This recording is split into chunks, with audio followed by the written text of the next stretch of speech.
अगर आपको लगे कि आपकी जिंदगी मुश्किल है तो ये कहानी देखने के बाद आपकी सोच हमेशा के लिए बदल जाएगी। समंदर के बीच एक कंटेनर में फंसी एक गर्भवती महिला, ना खाने का सामान, ना पानी, ना बाहर निकलने का रास्ता, बस मौत और उम्मीद के बीच जंग। एक महिला ने अपने बच्चे का गंदा डायपर उठाया और उसे समंदर में फेंक दिया, लेकिन वो क्या जानती थी कि उस गंदगी की महक कुछ मछलियों को अपनी ओर खींच लेगी। कई दिनों से भूखी मियाँ ने जैसे ही मछलियों को देखा तुरंत हरकत में आ गई। उसने एक शार्प टूल से एक देसी मछली पकड़ने वाला यंत्र बनाया, एक छोर पर लंबी रस्सी और दूसरे पर न्यूकीला स्क्रू ड्राइवर। लेकिन मछलियां इतनी आसान नहीं थी, वो हर बार डर कर भाग जाती। कई बार कोशिश के बाद भी नाकाम मियाँ अब थक कर गिर चुकी थी। तभी एक उम्मीद की किरण ऊपर से निकली, एक जहाज। मियाँ ने तुरंत नीचे जाकर टीवी तोड़ा, शीशा निकाला और उसे ऊपर ले जाकर सूरज की रोशनी में इशारे देने लगी। लेकिन भाग्य ने एक बार फिर उसे झटका दिया। शीशे से इशारा करते वक्त उसका पैर फिसला और उसकी जांघ कट गई। दर्द से कराहती मियाँ वापस गई, टीवी के पार्ट्स में से एक सुई निकाली, कुछ तारें ली, शराब से घाव को धोया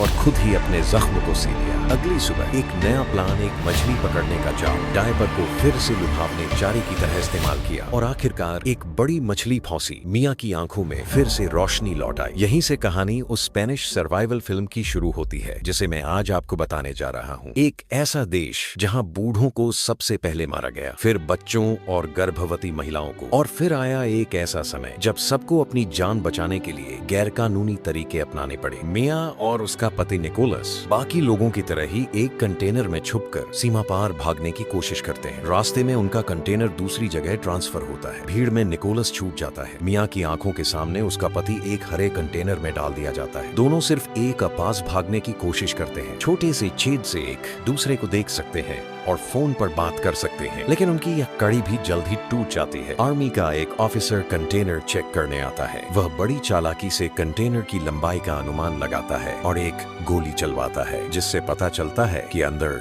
लोग छुपे हैं। वो चिल्ला कर कहता है, बाहर आ जाओ वरना गोली मार दी जाएगी। एक मासूम सुनहरी बालों वाली लड़की बाहर निकलती है, पर उसी वक्त ऑफिसर उस पर गोली चला देता है। सब कुछ बर्बाद हो जाता है। कंटेनर खून से लथपथ हो जाता है। मियाँ किसी लकड़ी के बॉक्स में छुपी होती है, सांस भी नहीं ले रही थी। तभी एक डॉग अंदर आता है और फिर कंटेनर की सफाई शुरू होती है। मरे हुए लोग बाहर निकाले जाते हैं, खून धोया जाता है, कंटेनर बंद हो जाता है और मियाँ फूट फूट कर रो पड़ती है। इसके बाद उसका कंटेनर समंदर में भेज दिया जाता है। वो प्रेग्नेंट थी, थकी हुई थी और अब एक बार फिर अकेली थी। अचानक एक तेज तूफान आता है, कंटेनर पलट जाता है, मियाँ बेहोश हो जाती है। जब उसे होश आता है तो सामने बस समंदर होता है, दूर दूर तक कोई इंसान नहीं। मोबाइल पूरी तरह भीग चुका था। एक और फोन था लेकिन पासवर्ड भूल गई थी। बच्चे को जन्म देने का समय भी नजदीक था। तभी कंटेनर में से पानी टपकने लगता है जो गोली चलने से बना छेद था। वहीं से पानी अंदर आ रहा था। मियाँ ने ढूंढ ढूंढ ढूंढ कर टेप निकाला और छेद को बंद किया। बाहर किसी और कंटेनर में कुछ लोग दिखे हुए चिल्ला रहे थे, लेकिन उनका कंटेनर धीरे धीरे समंदर में डूब गया। मियाँ को एक बार फिर अपनी मौत साफ दिखने लगी थी। अब वक्त था कुछ करने का। मियाँ ने कंटेनर में ढूंढना शुरू किया। उसे कुछ खाने के डिब्बे मिले। उन्हीं में लगे रबर पाइप से एक सिस्टम बनाया जिससे वो पानी निकाल सके। सारा पानी एक और इकट्ठा किया और पाइप से बाहर निकाल दिया। कुछ राहत मिली, लेकिन तभी पेट में तेज दर्द, बारिश हो रही थी। मियाँ ने वहीं बच्चे को जन्म दिया। वो बच्चा उसकी दुनिया था, लेकिन नई मुसीबत दूध नहीं था। कमजोरी में मियाँ ने अपनी ही प्लेसेंटा खा ली ताकि थोड़ा एनर्जी मिले। अब उसका एक ही लक्ष्य था, कंटेनर से बाहर निकलना। उसके पास एक इलेक्ट्रिक ड्रिल थी, लेकिन बच्चा बार बार रो रहा था। मियाँ उसे गाना गाकर सुलाने की कोशिश करती है, लेकिन वो भूख से बिलख रहा था। ड्रिल से वो छेद करने लगती है, लेकिन बैटरी खत्म हो जाती है। हारकर वो गुस्से में चीखें फेंकती है और तभी एक सेरेटेड यानी दांतेदार चाकू मिलता है, लेकिन उससे भी लोहे को काटना आसान नहीं था। उसके हाथ छिल गए,